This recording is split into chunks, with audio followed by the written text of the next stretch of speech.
and I think it's a big mistake. So I want to see ceasefire, and I'm starting with a major exchange of prisoners for a 6-week period. We're going into Ramadan. There should be nothing happening, and we should build off of that ceasefire. And look, I've spoken with the majority of the Arab leaders from Saudi Arabia to Egypt to Jordan.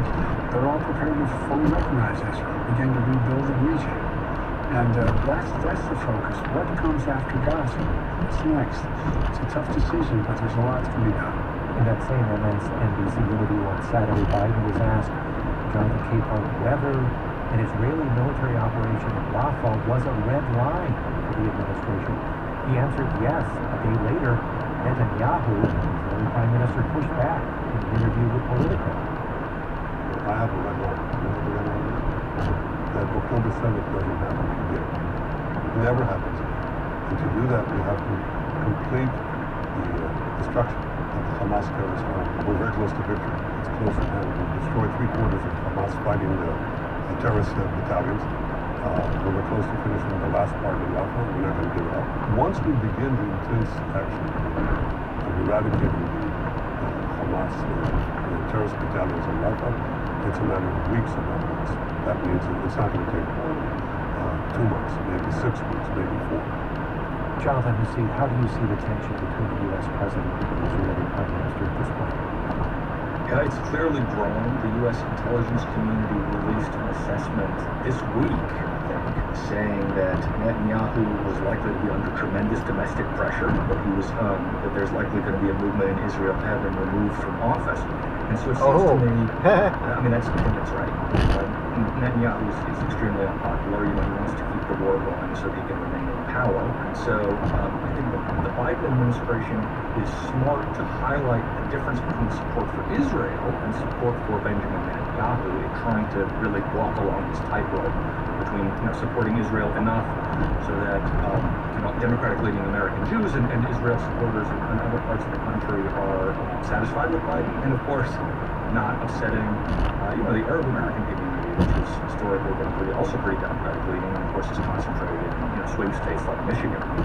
And so it seems to me that Biden has a kind of a twofold approach. The one is to try to slowly, and I think there are elements of the administration moving toward this split Netanyahu from Israel, right? So condemning the one without condemning the other. And the second strategy seems to me to just sort of have mostly symbolic gestures that sort of appeal to both sides. Yeah. And what about a little bit of a kind of a weird, silly thing where we're funding both sides of the conflict. So the U.S. will give bombs to Israel, which will get dropped on Gaza, and then turn around and drop parachutes of food on Gaza. So it's a bit incoherent, I think, but probably the way that the administration has figured out that we're going to try to stay on this tightrope as long as they can. Donna, do you see it the same way? Yeah, tightrope is kind of like a good word to use there, I think, as well, because this is notoriously been a difficult part of the globe for decades and decades, and we can go back centuries at one level too. But there's no love loss between Biden and Netanyahu at the moment, and Netanyahu has played that in years past, appearing before Congress.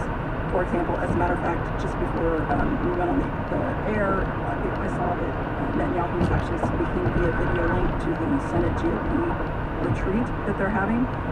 And so Netanyahu's not above playing domestic politics in the United States as well. And certainly Jonathan's right. I think the challenges that Netanyahu has domestically within Israel are tremendous, and they're only going to grow. I think too, and world pressure is going to also put pressure on him as well. Yeah. Donna, how concerned should the Biden campaign? We're at 250 miles here. We saw it most pronounced in Michigan. Abandoning him. 12:53. The news will probably come on soon. We're a long way from the Well, yes and no. As I mentioned earlier, I think Biden has been aware of that, has been somewhat responsive to it. But at the end of the day, Rashida Tlaib, who's in Congress, was one of she's the only Palestinian American in Congress, and she is from Michigan, was instrumental in that, getting people to vote for uncommitted in the Michigan primary. But she doesn't want Trump to be president. that's not going to be better in this situation. And so again, I go back to something like I said earlier. It's you have to deal with the possible, not the perfect. It is appropriate for people within a coalition to bring their issues to the fore and to put pressure on leaders.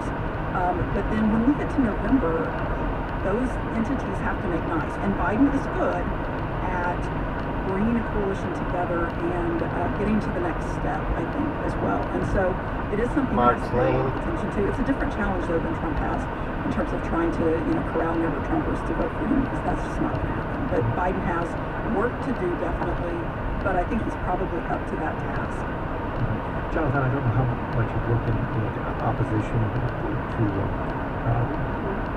what is happening in Israel by the Democratic Party, the specific demographics here. There seems to be younger Democrats, a generational divide there in their opinions over Gaza. Have you looked into that? How do you explain that? I've looked at it a bit, yeah. It's basically, older Democrats. So American Democrats on the whole are quite a left-wing group. Of course, there are conservative Jews in America, but this is mostly a group that votes for Democrats, and it has done for decades. And so the divide is not so much there, although it does seem like Biden may be losing support among the sort of younger American Jews. The numbers here aren't great. It's a small subset, but it's hard to know. So you can say that the generational divide really does seem to be between sort of views of Israel in particular. So older American Jews have a very, very supportive view of Israel. See it as a key American ally. Younger American Jews are much less persuaded by the idea that Israel represents Jews all over the world. But not just among American Jews, but among the younger generation of Americans at large, right? That's right, yes, that's right. That Israel has lost considerable support on the left and the right. Yes, in recent years, I think that's sort of indisputably true by a number of studies. So yeah, in that sense, some of it is some of the reasons or the factors that Donna pointed to is that Netanyahu has played extensive politics with the United States. So, for example, he refused to visit to deliver an address to Congress in front of Obama, but then he was invited by Republicans. He was willing to do that. So that kind of when he put his thumb on the scale and made it very clear that he supported the Democrats, that's going to have downstream effect. And he's been doing this for years. Has been making very clear his views for 15 or 20 years. When you put your thumb on the scale, in a polarized climate that we have, that's going to pull some support away from Israel. It's just inevitable. So in that sense, yeah, Israel is losing a generation of young people because of people like Netanyahu. Absolutely. They're wising up. Yesterday, the Biden administration said it will send an additional $300 million. Young people are smarter than the older people. Ryan has said that. As the president's request for billions of dollars remains stalled in Congress, an emergency package announced by the White House funded by, quote, unanticipated cost savings and contracts with the Pentagon and brokered to replace weapons previously provided to Ukraine. As a reference this also because Ukraine, I think you'll agree, unusually, Donna, was the very first thing Biden talked about in his State of the Union last week. That's unusual to lead with foreign policy, isn't it? It is in this era. It's not unheard of, but again, in that speech, nothing is where it is on accident. So the fact that he began with that is quite notable, and also was, to put pressure on Congress to advertise to both the American public but also the world, the U.S.'s position, official position on that. And we have a lot of chaos going on in Congress currently surrounding that supplemental that would fund Israel, aid to Israel, aid to Taiwan, aid to Ukraine. And it passed the Senate earlier by a huge vote, 70 in the Senate. The problem in the House is the Speaker of the House will not bring that bill up.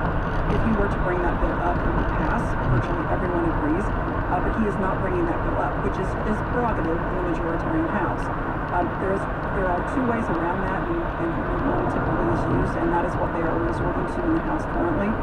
So we've seen this week movement on two discharge petitions. The fact that there are two discharge petitions, which would discharge that bill and put it to the floor, is actually problematic. There should ideally only be one if you actually want to move that building.